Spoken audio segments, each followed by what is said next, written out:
this guy comes right there and parks. I'm like, really, dude? Are you serious?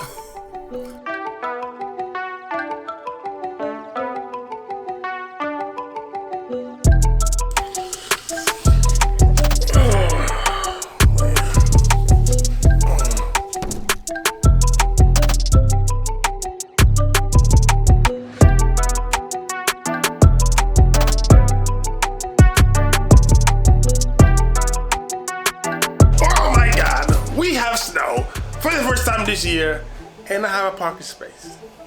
You guys just don't know how much this means to me.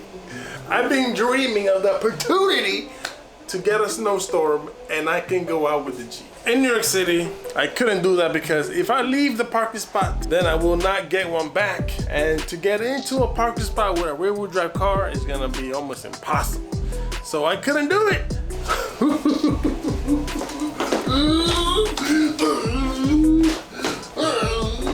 I think I'm gonna have to go out and see if I do a little bit of sprinteroonie. Hold up. Before we get too excited, I have a little secret I have to tell. I have never, ever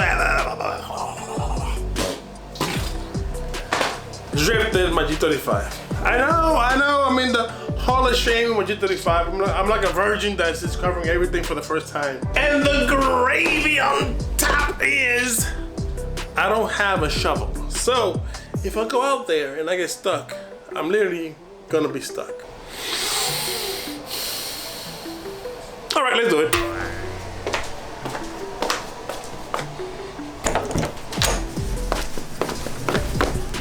What are those?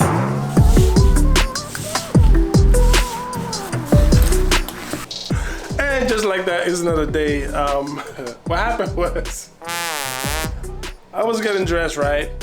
And by the time I finished actually getting dressed, the snow actually stopped. So I was like, you know what?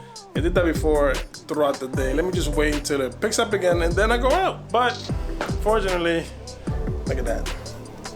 It is no snow nowhere, and drift in the snow gonna have to be for another day. But let me show you something that was very funny to me.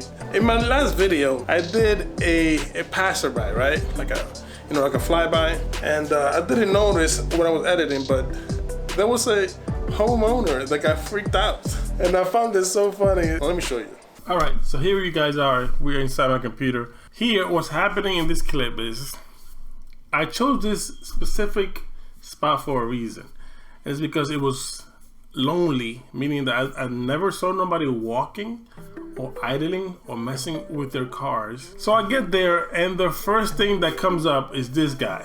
So as you can see here, I'm setting up my camera and put it at the right angle, and I found it, and this guy comes right there and parks. I'm like, really, dude? Are you serious?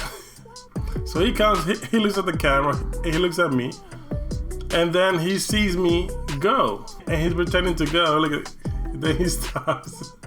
He looks at the camera.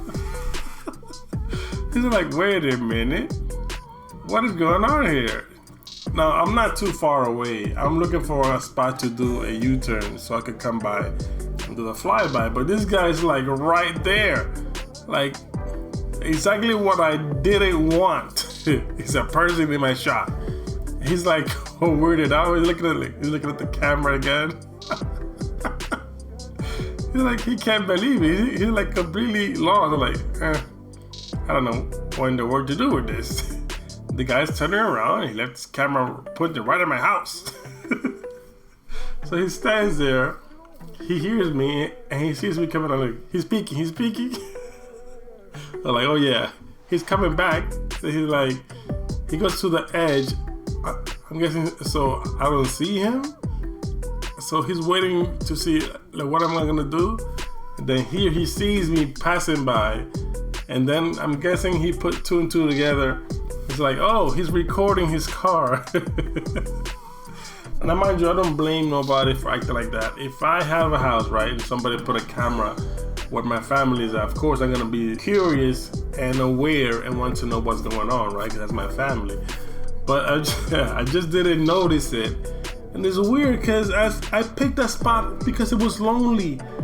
And as soon as I get there, there's a freaking guy coming to his house. Like, man, at times it's so freaking hard to record a video how you want it. Like, people that are not into production just don't know how hard it is. Now, how would you act if somebody put a camera down and they get in the car and they leave?